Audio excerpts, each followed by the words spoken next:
Hey, good day to you. This is Todd. I am a regular dude walking in the Word. Today is a new day. And you know what? Well, every day is a new day. But today is a special day because we are starting a new book of the Bible today. We're starting a book called Deuteronomy. Deuteronomy is probably a book that if you were to ask someone, what's your favorite book of the Bible? It probably wouldn't be Deuteronomy.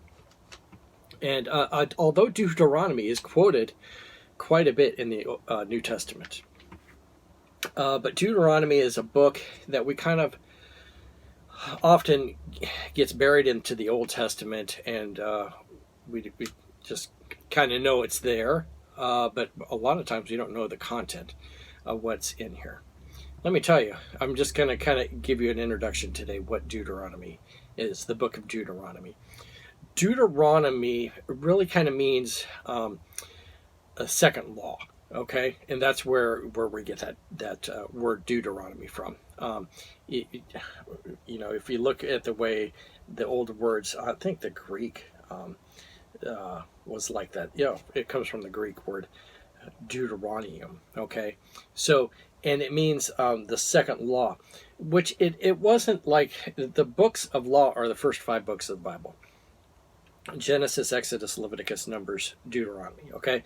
It wasn't all law given in there, but that was a good portion of that, okay? You don't find a whole lot of law in Genesis, but the rest of the books you do. It's kind of laying down the law.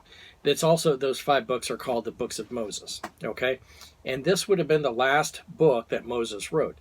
And this particular book is really a sermon or a series of sermons that Moses gave to the people of Israel before they went into the promised land and before he left them. Okay, so Moses led them all the way out of Egypt, led them to this point right here, and they are at the point where they can look over and see the promised land, and they're getting ready to go into it.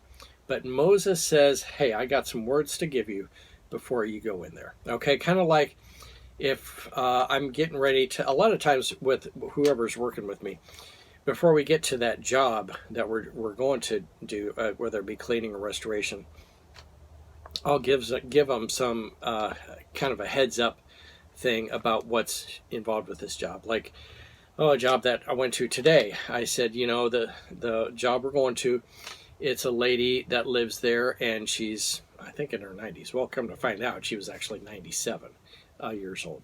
So I said, you know, and we're going to clean this room and this room, and this room is bigger than the other room, and the other room, you know, has a bed, and so forth.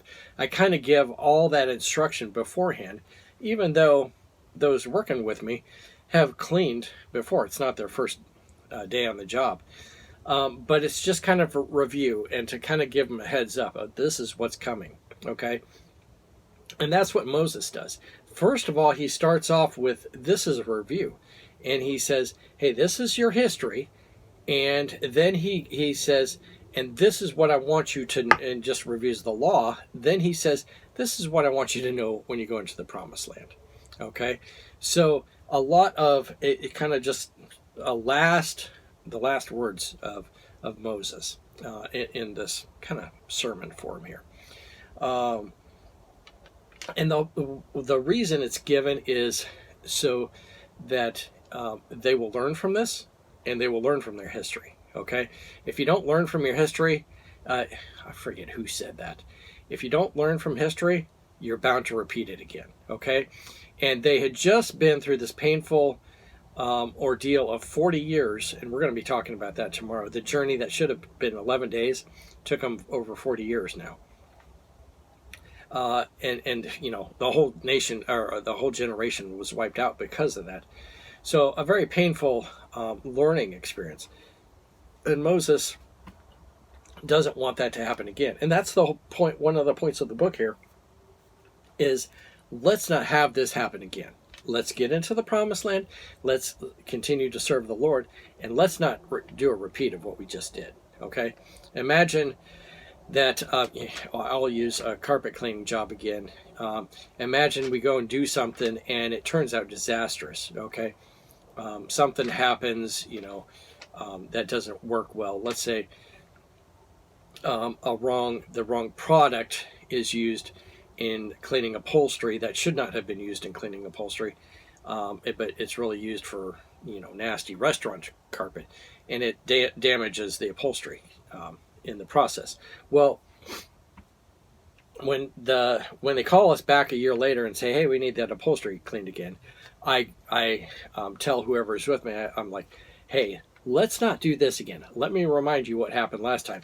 We used the wrong product on upholstery that should not have been used on upholstery, and it turned out disastrous. Let's not do that again." So I'm doing everything I can. We're not going to have that happen again. Okay, that hasn't happened to us, but I'm saying it's the same type of thing. And Moses is saying this was a very painful thing that affected everybody.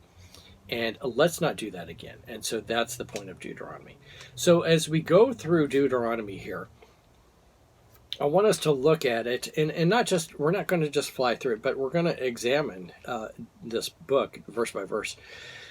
And I want us to learn, and there's many things we can learn, so that we're not repeating what happened to Israel here, that we're learning and we're not repeating. Hopefully we can learn from others. It's better for us to learn from others. I'd much rather learn from others and the mistakes they made than for me to go and learn because of the mistakes I made. Okay, it's better to do that. Sometimes we don't get it though. Sometimes we learn from our own mistakes because we don't learn from the mistakes of others. So anyway, that's the introduction of Deuteronomy. But the big thing is, let's not repeat that again.